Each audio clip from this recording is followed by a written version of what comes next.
Over the course of the last 105 years, Las Vegas has gone from being a small railway stop on the Union Pacific Line in the middle of the Mojave Desert to the entertainment capital of the world and one of the most exciting cities on the planet, welcoming millions of visitors every year. And through its relatively short history, the city has seen some pretty interesting things, and that's what I'm here to share with you. Welcome to Sin City Stories, the fascinating, bizarre, and sometimes tragic history of fabulous Las Vegas, Nevada. Volume 4, A Cunning Display of Stunts. The Las Vegas Strip attracts a lot of different types of people. Vacationers, gamblers, foodies, partiers, and daredevils. In fact, there's one specific spot on the Strip that's been particularly appealing to those who make their living defying death: the fountains at Caesar's Palace. Since the legendary resort's opening in 1966, this usually serene spot on Las Vegas Boulevard has played host to multiple brave and possibly crazy people who've made the attempt to jump their motorcycles over and above the famed fountains. Some have succeeded. Others have failed spectacularly.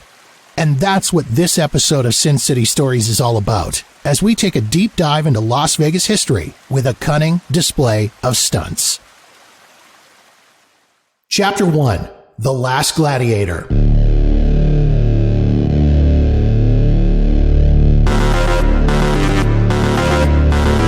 Anybody can jump a motorcycle. The trouble begins when you try to land it.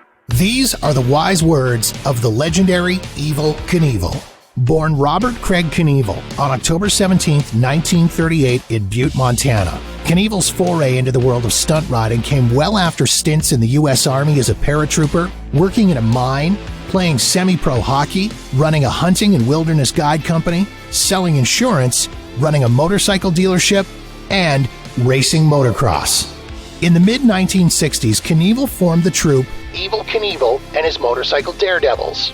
After making their debut at the California Date Festival in 1966, the troupe took the county fair circuit by storm by performing wheelies, blasting through walls of burning plywood, and jumping their motorcycles over rows of vehicles.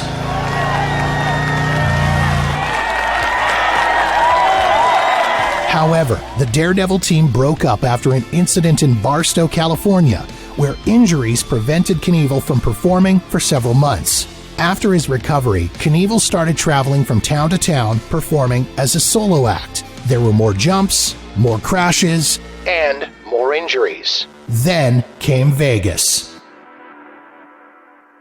Evel Knievel was just 29 years old when he was in Las Vegas to watch boxing legend Dick Tiger defend his WBA and WBC light heavyweight titles against Roger Rouse at the Las Vegas Convention Center. It was on this trip that Knievel first laid eyes on the fountains at Caesar's Palace and made a decision. He was going to jump them on a motorcycle.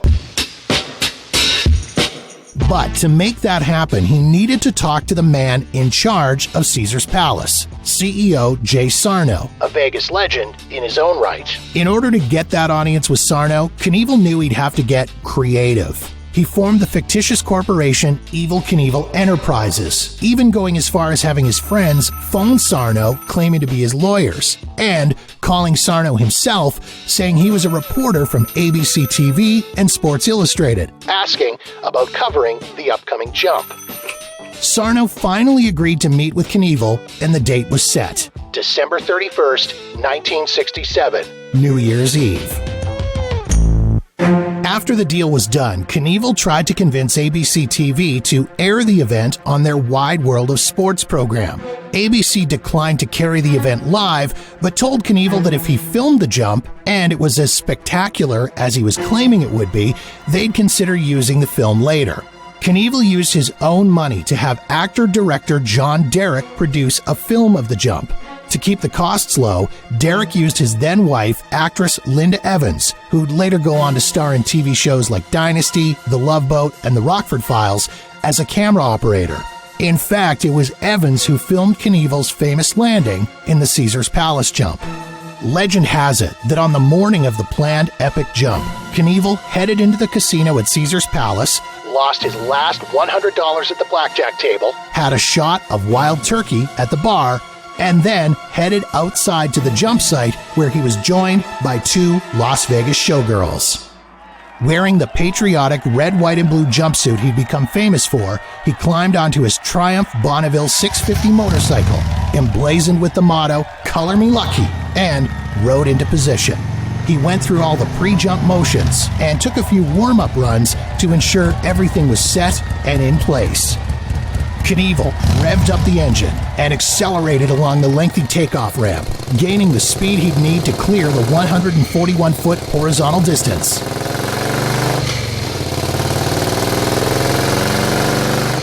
As he did so, the thousands who gathered to watch the stunt held their breath in anticipation, and that gave way to cheers as they watched Knievel fly off the ramp, glide through the air, and appear to successfully fly over and above the fountains at Caesar's Palace. Unfortunately, the jump didn't go as planned. As Knievel came down on the landing ramp, the rear wheel of the Triumph snagged the edge when he touched down. This threw him off balance, causing the bike to begin to sway. The cheers of joy from spectators gave way to screams of horror as Knievel went headfirst over the handlebars of his bike, his body slamming into the pavement of the Caesar's Palace parking lot, rolling several times and sliding 165 feet before coming to a stop.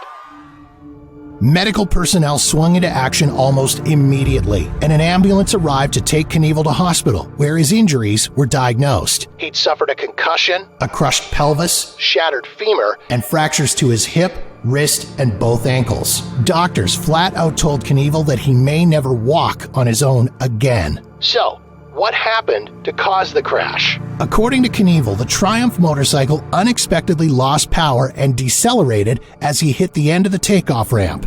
As such, he didn't have the necessary speed to make it all the way onto the landing ramp, which would explain why he just barely cleared it and caught the rear wheel on the edge of the ramp. Although Evel Knievel would never attempt the Caesar's Palace fountain jump again, the spectacular failure of the stunt might have been the best thing that ever happened to him. ABC TV purchased the rights to the film of the jump, paying far more than they would have if they just televised the jump live. Recovering the following year, Knievel began making over $25,000 per jump. And as the stunts and crowds grew larger, he was pulling in millions of dollars for his jumps. In the 1970s, toy maker Ideal licensed Knievel's likeness for several toy lines, raking in over $350 million. Knievel went on to be the subject of multiple feature films, including a 1971 biopic starring George Hamilton and 1977's Viva Knievel, where he starred as himself alongside the likes of Gene Kelly, Lauren Hutton, and Leslie Nielsen.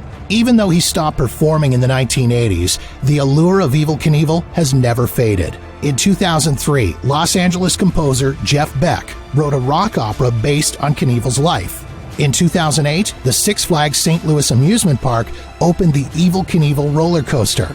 And in 2016, Evel Knievel's son, Kelly Knievel, opened Evel Pie, a pizza joint in downtown Las Vegas crammed full of Evel Knievel memorabilia, the majority of which comes from the Knievel family collection. And that is just scratching the surface of his influence on pop culture.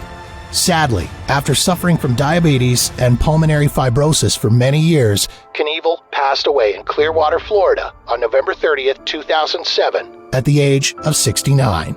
Following a large funeral at the arena in his hometown, Knievel was buried at the Mountain View Cemetery in Butte, Montana.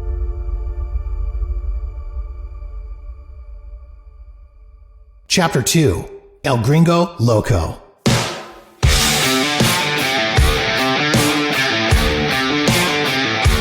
From an early age, Gary Wells loved to go fast. He started racing go-karts at the age of 3, winning state championships in Arizona, Nevada, and Utah before retiring from the sport, trading 4 wheels for 2, and starting his motorcycle racing career at 10 years old. His first professional motorcycle jump came at the age of 14, And in just his second ever official public appearance in front of 23,000 fans in his hometown of Phoenix, he broke the world outdoor motorcycle jump record by flying 155 feet 10 inches over 16 cars, besting the legendary Evel Knievel. This set the stage for a long-running career that would see Wells performing in venues all over the US, Canada, Mexico, and even Australia, where he competed in and won that country's first ever long-distance motorcycle jumping championship, breaking his own world record by jumping a stunning 176 feet 6 inches.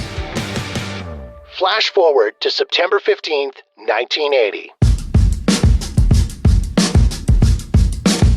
Slightly less than 13 years after Evel Knievel's spectacular crash on the Las Vegas Strip, Gary Wells found himself standing in the exact same spot. As a rider who'd already broken several of Knievel's jump records, it just seemed natural that the Fountains of Caesar's Palace would be next for the then 23-year-old Wells. The jump was set to be filmed for the popular TV show That's Incredible and would be featured across the country and around the world on network television. Before the jump, a very confident Wells told a reporter, quote, "To see Evel Knievel crash didn't bother me. I just assumed he didn't know what he was doing because he wasn't successful." Having already completed jumps of more than 150 feet and using a bike that was both lighter and more powerful than the one Knievel had used, this jump seemed like it was right in Wells' wheelhouse.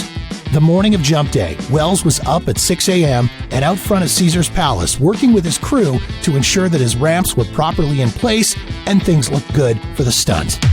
6 hours later, decked out in his famous red tuxedo, Wells rode into position to prepare for the jump. After taking 5 approach runs to gauge speed and distance, Wells revved up his bike, released the brakes, accelerated to 85 miles per hour, and headed for the takeoff ramp. The crowd of thousands who'd gathered to watch the jump was cheering loudly as Wells rocketed off the ramp and over the fountains, easily clearing them. But as soon as he came over the top of the takeoff ramp, Wells knew he was in trouble.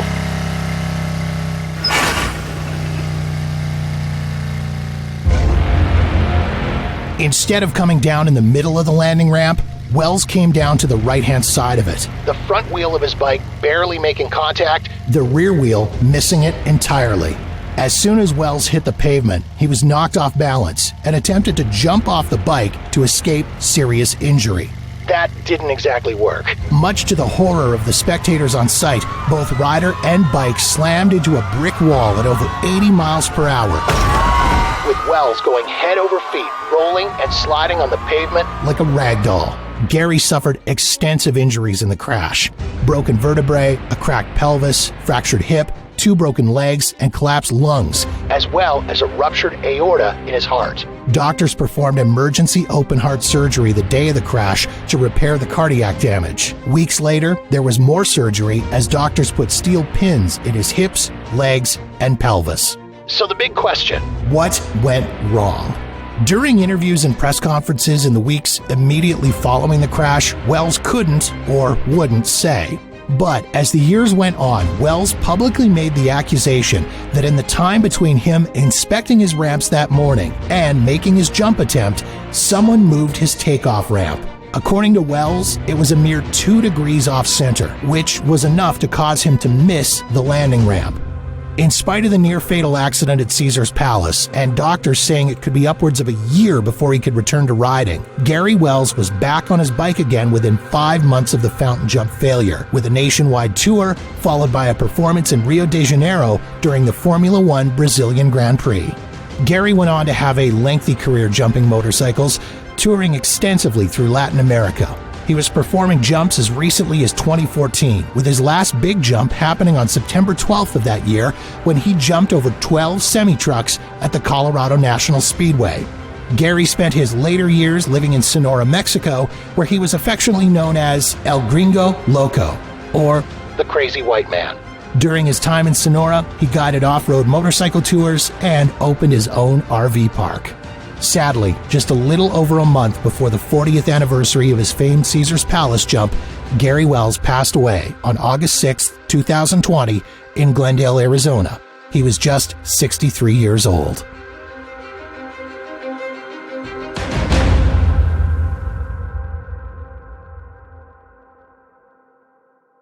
Chapter 3. The Thrill of Victory.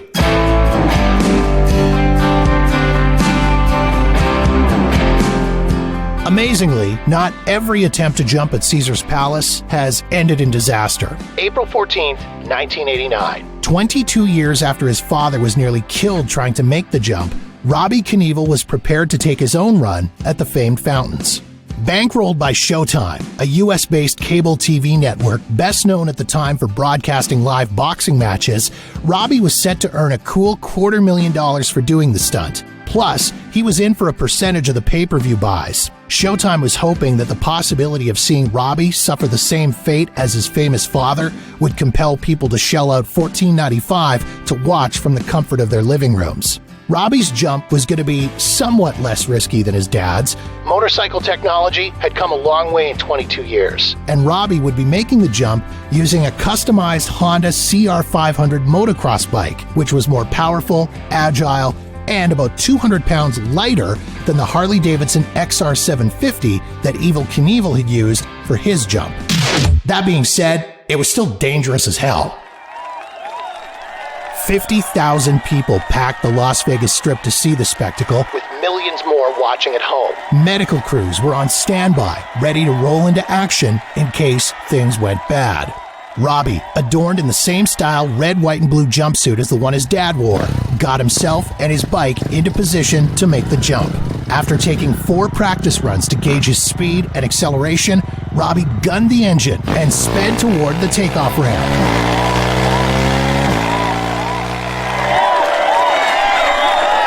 To the joy of the crowd, he successfully soared the 150 feet over the fountains. He stuck the landing on the ramp on the other side and coasted into an underground parking garage, avoiding the cement pillars that had been padded with hay bales, just in case. The jump took all of 4 seconds, but in that short amount of time, Robbie Knievel officially cemented his place in history as the first person to successfully jump a motorcycle over the fountains at Caesar's Palace. Of course, he wouldn't be the last to do it. May 4th, 2006. In conjunction with the release of the box office smash Mission Impossible 3 and the 40th anniversary of Caesar's Palace, motocross legend and X Games medalist Mike Metzger, known as The Godfather, makes plans to add his name to the list of people who've jumped the fountains at Caesar's. But this time, there's a twist. Metzger will perform a backflip over the fountains.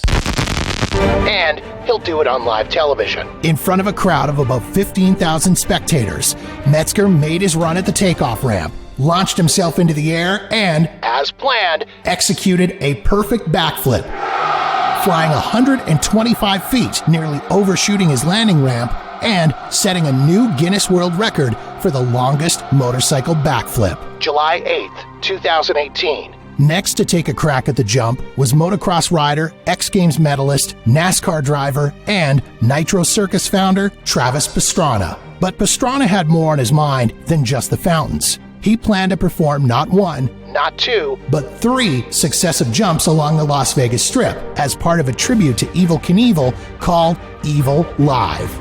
To put himself on more equal footing with Evel, Pastrana wasn't going to use a lightweight dirt bike like he'd ridden throughout his motocross career. Instead, to best simulate the historic jumps, he'd be riding a custom-built Indian Scout FTR 750, weighing in at 340 pounds. Very similar to the Harley-Davidson that Evel Knievel rode for his stunts. The first 2 jumps took place at a site set up on the east side of the Strip, behind Planet Hollywood, Paris, and Bally's. Jump number 1. Pastrana launched himself 143 feet over 52 cars, easily breaking Knievel's record of 120 feet over 50 cars set at the Los Angeles Coliseum in 1973. Jump number 2. Pastrana soars a distance of 192 feet, clearing 16 buses, breaking another Knievel record set in 1975 at Kings Island in Ohio, when Evel Knievel successfully leapt 133 feet over 14 buses. But jump number 3 was the big one. Accompanied by a police escort, Travis Pastrana made his way through the streets of Las Vegas to the front of the famed Caesar's Palace. While not as long as the previous 2 jumps, this one was considered to be far more dangerous, especially given that the area around the fountains had built up significantly since Knievel's jump back in 1967. As such, the ramp distance was much shorter than what Knievel had worked with. Pastrana had roughly half the room Evil had to ramp up ahead of the water. Pastrana estimated he had less than 200 feet to get the bike up to 70 miles per hour. Right before the jump, technicians were blowing cool air into Pastrana's bike engine, which was overheating due to the 100-plus degree temperatures. Pastrana took a quick practice run at the ramp to gauge his speed and approach and returned to the starting position. He revved the engine, released the brake, and was on his way. Pastrana sped up the ramp, easily sailing over the fountains as pyrotechnics exploded all around him. Pastrana hit the landing ramp hard, losing his footing on the right side of the bike and snapping his head forward hard. But he maintained his balance and finished out the jump, which clocked in at an astounding 149 feet. After it was all said and done, Pastrana was all smiles, telling reporters, "It's such an honor to live a day in Evil's boots." He followed that up by taking a celebratory swim in the iconic fountains at Caesar's Palace.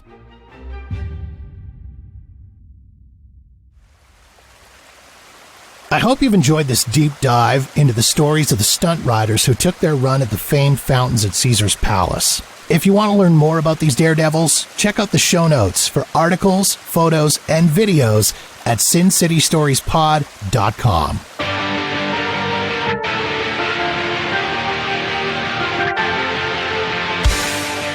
For more of Las Vegas's fascinating, bizarre, and sometimes tragic history, follow Sin City Stories on Twitter, Facebook, and Instagram at SCStoriesPod. Also, be sure to subscribe for free wherever you get your podcasts so you'll know the moment new episodes are released. Sin City Stories is written, researched, and hosted by Jeff Walker and is a production of Walker New Media, online at walkernewmedia.com.